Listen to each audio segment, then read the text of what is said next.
All right. So today I have to talk about Bleach episode 4. But before I do that, I got to call out all of the YouTubers out there or the YouTube reaction people, the Bleach YouTube reaction people. Anyways, y'all all do the same fucking face with the same title. That just has to stop. Plus, you're giving away a major spoiler points on your title. Nothing makes me want to watch your video less than the same face. You can just scroll down and y'all are all shocked. You're not that shocked. Just stop. Anyways, this episode was absolutely fire. Shit's about to. I said last time shit was gonna hit the fan, and it hit the fan, and it's going crazy. But before that, just a quick recap for people who have not watched Bleach or are getting into Bleach. This is a war between the Soul Reapers and the Quincy's. The Soul Reapers are basically balancers of all things spiritual. You know, when someone dies, they cleanse their soul so it can go to the afterlife, and vice versa. They guide it back. That's how what they do. Quincy's, on the other hand, just kill evil spirits. That's it. Disappear, kill them, make their spirit disappear, and it throws the balance off. That's a big, clash of beliefs between these two groups. And of course, our hero Ichigo Kurosaki is a human who got Soul Reaper powers. You find out his dad is actually a former Soul Reaper, and now we are here.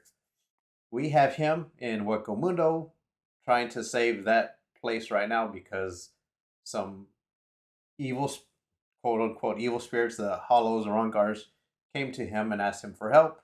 And he's the type of person who's going to help his friends.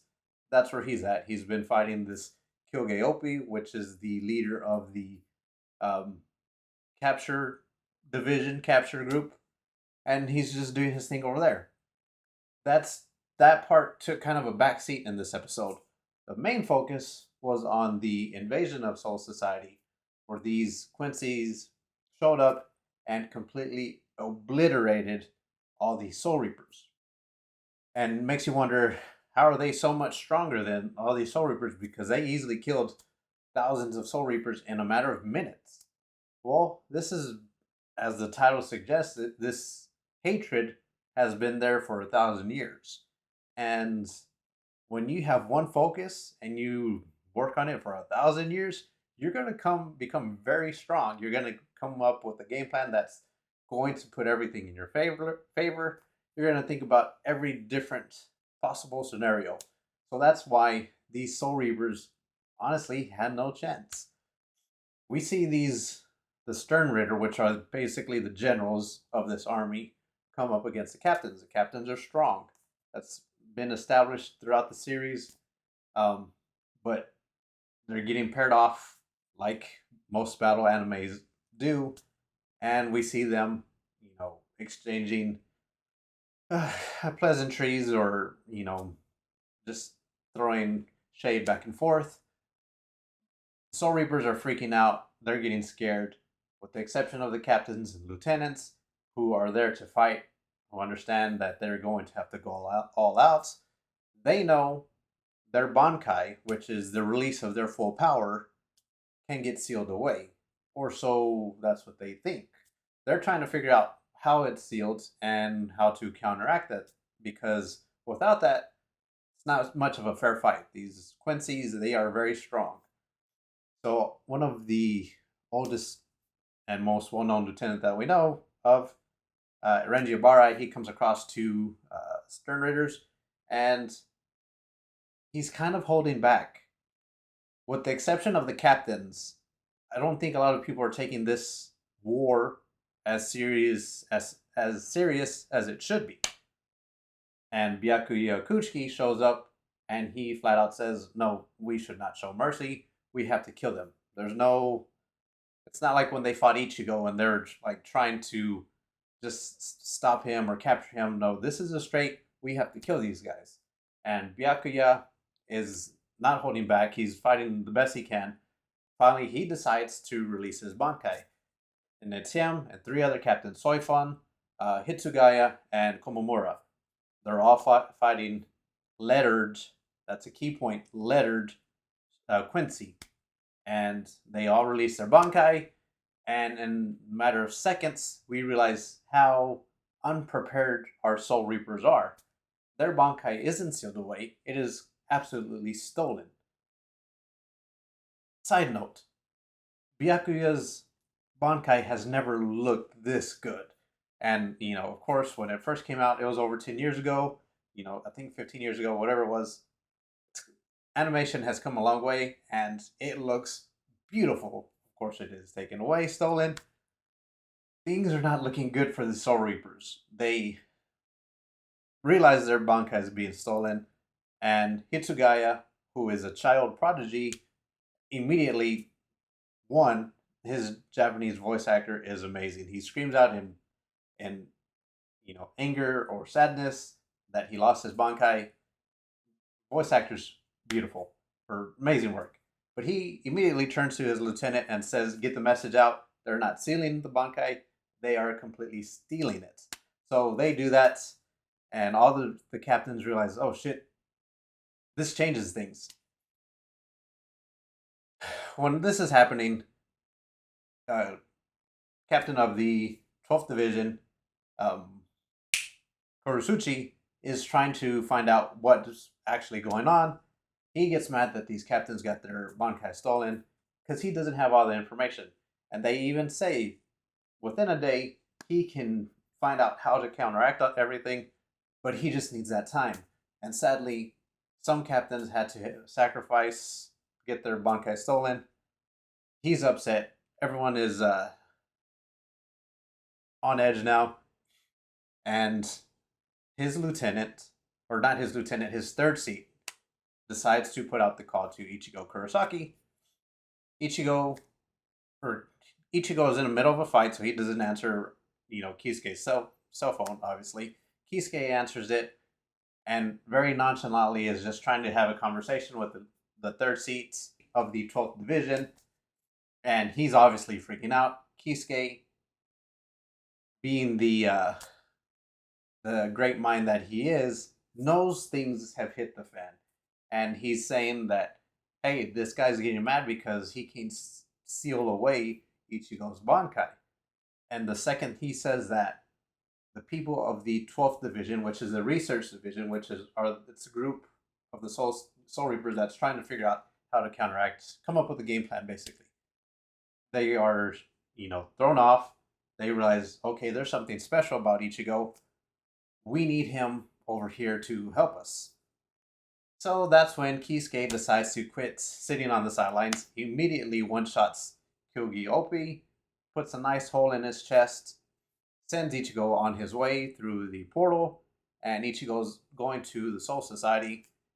And immediately, from the few minutes of observing that fight, he's already figured out what type of abilities the Soul Reaper or the Quincy have, and he has a pretty good idea of why they can't steal Ichigo's Bankai or seal Ichigo's Bankai. But before he can relay that, Kyugi Opie uses an ability, comes up, and seals off Ichigo in the dimension between the worlds. This guy, obviously, is the captain of this division. He's not a weakling. He has a hole in his stomach, comes up, and within the few seconds of us not seeing him and then seeing him again, decided to take a shot at Orihime and Shad that have been sitting there. Shad does the best to protect Orihime, but obviously when you look at him, part of his arm's gone, and part of his chest is gone, or stomach's gone, and Orihime has part of her side gone. So he did what he could to protect her, but obviously Kyugi Opie is super strong. But no matter how strong he was getting super pissed off at Ichigo because no matter what he did, Ichigo kept on blitzing him and was just that much stronger than him. Ichigo is something special in this world, obviously. He thought he could, go to toe with him, even with all this power that he sucked up, had no shot. Ichigo was never taking it serious because if he did, it would have been a completely different story. But Ichigo is trying to play it safe. He tends to fight with his head, and not his instincts. And when he does fight with his instincts, it's a completely different fight. This time he's trying to fight with his head, trying to figure out what's going on. And whenever Kisuke intervenes and just takes this guy out, he goes off. He's starting to realize there's a bigger game at play. He's starting to get worried, and now he's trapped, which was probably one of the worst slash best, actual best um, cliffhangers I have seen in Bleach in the 10 years, 15 years of watching it. I actually sat up and I was like, what the fuck? Really? We're going to end it there? And so that just goes into the production team. They know what type of story, they know which beats to hit. They show it in the music choices they use throughout this episode.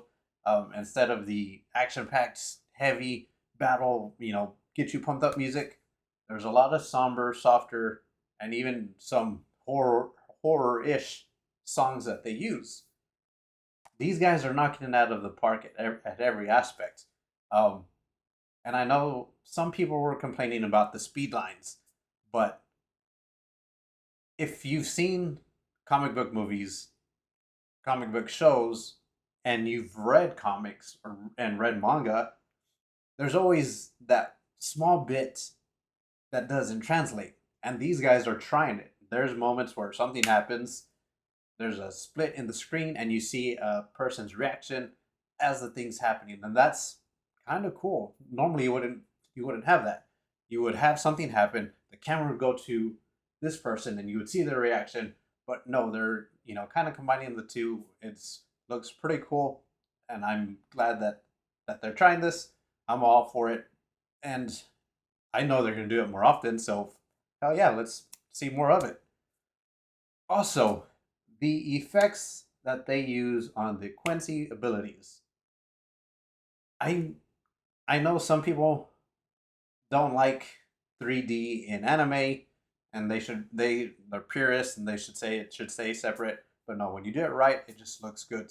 It's obviously, or I think it's drawn, but it's just colored with CG instead of actual coloring. But it just looks good. The abilities that the Quincy use, the powers, it just looks amazing. Um, but yeah, if I have to give it a type of grade, whatever, I'm gonna give it a smash on the smash or pass scale, because, like I said previously, I'm biased. I'm gonna give every episode of Bleach a 8, 9, or 10. So what's the point? I'm just trying to get some of y'all to check it out and hopefully go back and rewatch the actual series, because it is my favorite and I want to share it with a lot of you. And you know, that's I know it may come across annoying to some people how much I talk about it, but when you love something, you're gonna talk about it. And Bleach is very special to me, and I want to share that with some of you. But yeah, I think that's what the gist of what I have today. Uh, this next episode, episode 5, is gonna break someone's heart. I can already tell just from the pacing that they're going. Um, and to say that in a battle anime, it usually means something bad. I'll put it that way. Like I said, I know about 90% of how this is all going to play out, but this is going to be closer to the creator's vision, original vision, so things may change. And one of the biggest changes that could happen, in my opinion, is probably going to happen or could happen in this next episode. Anyways, that's beside the point. We'll see if I'm right or wrong. I hope y'all enjoyed this. Definitely check out Bleach. And yeah, have a good one.